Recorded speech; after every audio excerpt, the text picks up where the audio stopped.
সন্তুষ্ট বিষয়টা এমন না, তবে আশা করছি যে বাংলাদেশ ভালো করবে ইনশাল্লাহ। এই সরকার ব্যর্থ হলে গণ অভ্যুত্থান ব্যর্থ হবে, তবে বেশ কিছু সফলতার পাশাপাশি ব্যর্থতাও রয়েছে। বিভিন্ন দপ্তরে এবং বিভিন্ন মন্ত্রণালয়ে এখনও আওয়ামী লীগের যে দোসর, এই দোসররা এখনও তাদের জায়গা মতো এখনও তারা আছে।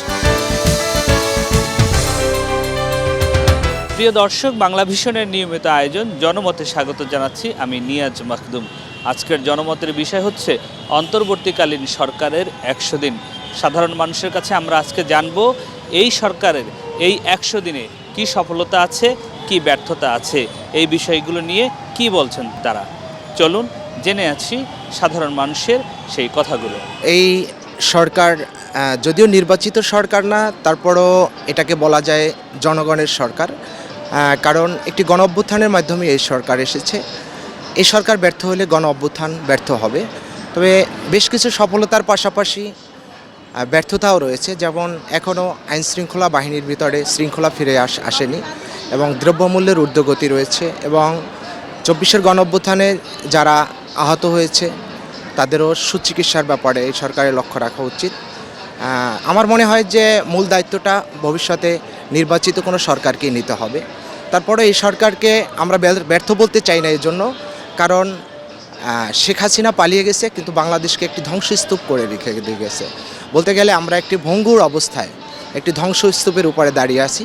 সেখান থেকে আর যারা বর্তমানে সরকারে আছে অধিকাংশই এখনও তারা রাজনৈতিক নয়, সেক্ষেত্রেও কিছু কার্যক্রমে আমার মনে হয় যেন ঘাটতি আছে। তারপরও জনগণের সরকার যেহেতু বা গণ অভ্যুত্থানের মধ্যে এই সরকার আছে, জনগণের সহায়তায় আশা করি ভালো কিছু করবে, এবং মূল দায়িত্বটা ভবিষ্যতে কোনো নির্বাচিত সরকারকেই নিতে হবে। এই সরকারের এখন ফোকাস মূলত সামনে ভবিষ্যতে কীভাবে একটি নির্বাচন দেওয়া যায় এবং একটি নির্বাচিত সরকারের হাতে কিভাবে দায়িত্ব অর্পণ করা যায়, আর আইন শৃঙ্খলা বাহিনীর ভিতরে কিভাবে একটি শৃঙ্খলা ফিরিয়ে নিয়ে আসা যায়, এই দুইটা বিষয়, এবং দ্রব্যমূল্যের ঊর্ধ্বগতি কীভাবে কমানো যায়, এই তিনটার বিষয়ে বেশি ফোকাস দেওয়া উচিত বলে আমি মনে করি। সরকারের আসলে 100 দিন আমি ধৈর্য ধরছি। আমি একটু হইলেও মনক্ষুণ্ণ, কারণ এক্সপেকটেশনস অনেক হাই ছিল তাদেরকে দিয়ে। তারা হয়তো সবটা পূরণ করতে পারেনি, কিছু করছে এবং চেষ্টা করছে। আসলে 100 দিন খুব কম সময়ে মনে হয়। আর আইন শৃঙ্খলা বাহিনী বিভিন্ন এই যে আপনার ইয়াগুলো অসহযোগিতামূলক আচরণ করছে। দেশটা আসলে খুবই বিশৃঙ্খল অবস্থা ছিল, সেখান থেকে গুছিয়ে আসবে এটাই আমি আশা করছি। এখনও আমি খুব একটা সন্তুষ্ট বিষয়টা এমন না, তবে আশা করছি যে বাংলাদেশ ভালো করবে ইনশাল্লাহ। জুলাই অভ্যুত্থানের পরে এই সরকার গঠিত হয়েছে, জনসাধারণের ম্যান্ডেটের ভিত্তিতেই তারা গঠিত হয়েছে। তা এই সরকারের সফলতা আছে, আবার কিছু ব্যর্থতাও আছে। সফলতার পাশাপাশি ব্যর্থতাগুলো আমরা তুলে ধরতে চাই। তাদের কাছে আমার আবেদন থাকবে যে তারা যেন যেসব কর্মকাণ্ড হাতে নিয়েছে সেগুলো অতি দ্রুত শেষ করে একটা সাধারণ নির্বাচনের দিকে দেশকে নিয়ে যেতে এবং মানুষকে নির্বাচনমুখী করতে, তাহলে দেশে একটা স্থিতিশীল পরিবেশ আসবে। তা না হলে বিভিন্ন মন্ত্রণালয়, বিভিন্ন অফিস আদালতে এখনও আওয়ামী লীগের দোসররা বসে আছে। তারা যে কোনো সময় যে কোনো পরিস্থিতি ঘটাতে পারে। ইন্টারন্যাশনালি এই সরকারের গ্রহণযোগ্যতা ব্যাপক, এবং সারা বিশ্ব থেকে এই সরকারের জয় জয়কার প্রতিধ্বনি শোনা যাচ্ছে। এটা তাদের জন্য বড় সফলতা। আরেকটু ব্যাপার হলো আমাদের চীন, ভারত এবং আমাদের প্রতিবেশী মায়ানমার নিয়ে তাদেরকে একটু চিন্তাভাবনা করে আগাতে হবে। এই সরকার দুইটা পদক্ষেপ নেবে। একটা হলো যে আওয়ামী লীগের নিয়োগ দেওয়া যেসব দোসররা বিভিন্ন মন্ত্রণালয়ে বসে আছে, বিভিন্ন মন্ত্রণালয়ে একদম অফিসের শুরু থেকে, অফিস সহায়ক থেকে শুরু করে একেবারে ঊর্ধ্বতন কর্মকর্তারা সবাই তো এই সরকারের নিয়োগ দেওয়া। তো এর মধ্যে থেকে যারা বেশি আছে, অর্থাৎ আওয়ামী লীগ ঘেঁষা বা তাদের নিয়োগপ্রাপ্ত সরাসরি, তাদেরকে এখান থেকে সরিয়ে দিতে হবে। তা না হলে এই সরকার যে কোনো সময় ব্যর্থ হয়ে যেতে পারে। এই সরকার যে 100 দিন দায়িত্ব পালন করছে, এই 100 দিনের মধ্যে দ্রব্যমূল্যের যে ঊর্ধ্বগতি, ফেসিবাদের যে সিন্ডিকেট, এই সিন্ডিকেটটাকে তারা নির্মূল করতে পারেনি। তার কারণ হচ্ছে বিভিন্ন দপ্তরে এবং বিভিন্ন মন্ত্রণালয়ে এখনও ফেসিবাদের যে সিন্ডিকেট বা আওয়ামী লীগের যে দোসর, এই দোসররা এখনও তাদের জায়গায় মানে জায়গা মতো এখনও তারা আছে। অন্তর্বর্তীকালীন সরকার, এই সরকারটা এখন পর্যন্ত ওই সিন্ডিকেটটা ভাঙতে পারে না। এই সিন্ডিকেটটা নির্মূল করা, এটা হচ্ছে আমাদের প্রথম চাওয়া। আইন শৃঙ্খলা বা মানে সিস্টেম যে এখন পর্যন্ত ওই রকম কোনো পরিবর্তন ঘটে নাই। এই যত সমস্যাগুলো তৈরি হয়েছে সবগুলাই নির্বাচন ব্যবস্থা কেন্দ্রিক তৈরি হয়েছে। হ্যাঁ, যে সরকারই আসছে নির্বাচন ব্যবস্থাটা সম্পূর্ণভাবে সুষ্ঠুভাবে তৈরি করে যেতে পারে না। আমি চাচ্ছি এই সরকারের কাছে, আমার ব্যক্তিগতভাবে বা জনগণের পক্ষ থেকে চাওয়া হচ্ছে একটা নির্বাচন ব্যবস্থা সুষ্ঠুভাবে তৈরি করে একটা নতুন সংবিধান প্রণয়ন করা। নির্বাচনটা কিভাবে হবে, 4 বছর পরে হবে নাকি 5 বছর পরে হবে, এবং সেটা একটা নির্দিষ্ট মানে নিয়ম শৃঙ্খলা মাফিক হবে, সেটা কোনো পরিবর্তন যাতে না ঘটাতে পারে। সেক্ষেত্রে আমার পরামর্শ হচ্ছে যদি এই সংবিধানটা গণভোটের মাধ্যমে পরিবর্তন হয়, তাইলে আশা করি তাইলে অন্য কোনো সরকারও যদি এই নির্বাচনকালীন যে সরকার, এই সরকারের যে সংবিধান প্রণয়ন হবে সেই সংবিধান পরিবর্তন করতেও আবার গণভোটের প্রয়োজন হবে।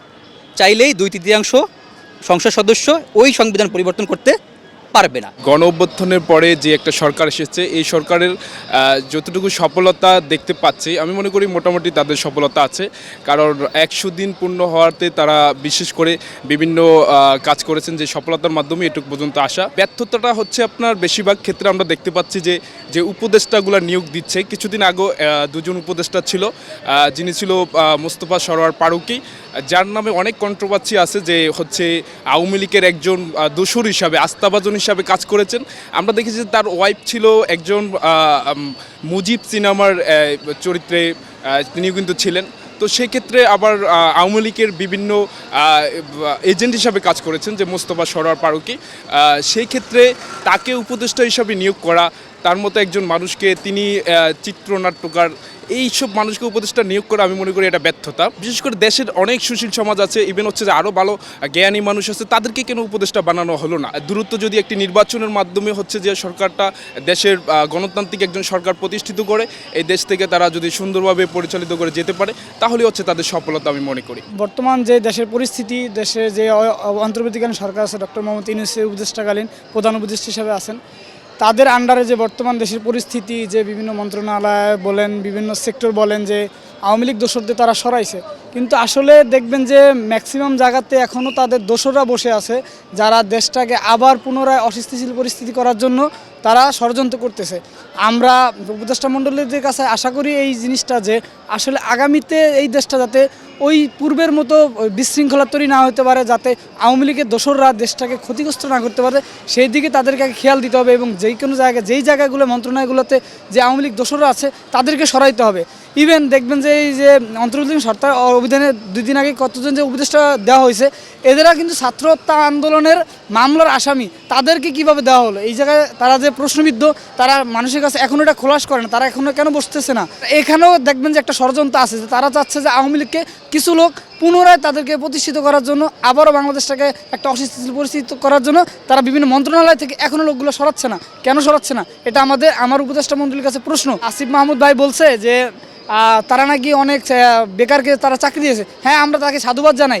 আগামীতে চাই যে আরও যারা যে আমাদের ভাইরা আছে, যারা বেকার, যে বিভিন্ন গ্র্যাজুয়েশনে বসে আছে, তাদেরকে ভালো একটা সম্মানী জায়গায় নেওয়া হোক। যেমন এই আন্দোলনের যোদ্ধা, তাছাড়া অনেক লোক আছে, তাদেরকে কেন আনা হচ্ছে না? দপ্তরগুলো থেকে তাদেরকে পরিষ্কার করা হচ্ছে, জঞ্জালগুলো কেন পরিষ্কার করা হচ্ছে না? আমরা চাই অন্তর্বর্তীকালীন সরকার থাকা অবস্থায় বাংলাদেশ একটি গণতান্ত্রিক রাষ্ট্র, এই গণতান্ত্রিক রাষ্ট্রে একটি নির্বাচনের মাধ্যমে, সুষ্ঠু নির্বাচনের মাধ্যমে আমরা চাই নতুন একটি সরকার আসুক, যেই সরকার আমাদের দেশের জন্য পুনঃসংস্কারের জন্য কাজ করবে। আমরা চাই এই বাংলাদেশটাকে আবারও সুন্দর করে সাজাতে। প্রিয় দর্শক, এতক্ষণ শুনছিলেন সাধারণ মানুষের মন্তব্যগুলো। তারা বলছেন এই অন্তর্বর্তীকালীন সরকারের 100 দিনে বেশ কিছু সফলতার পাশাপাশি ব্যর্থতাও রয়েছে। বিশেষ করে আইনশৃঙ্খলা বাহিনী এখনও ফাংশন করছে না, দ্রব্যমূল্যের ঊর্ধ্বগতি, এর পাশাপাশি এই অন্তর্বর্তীকালীন সরকারের কাছে সাধারণ মানুষের চাওয়া একটি রাজনৈতিক দলের হাতে নির্বাচন দিয়ে ক্ষমতা হস্তান্তর করা। এই ছিল আজকের জনমত। আগামীতে নতুন কোনো বিষয় নিয়ে আপনাদের সামনে উপস্থিত হব। সেই পর্যন্ত ভালো থাকুন, সুস্থ থাকুন, বাংলা ভিশনের সাথে থাকুন। আল্লাহ হাফিজ।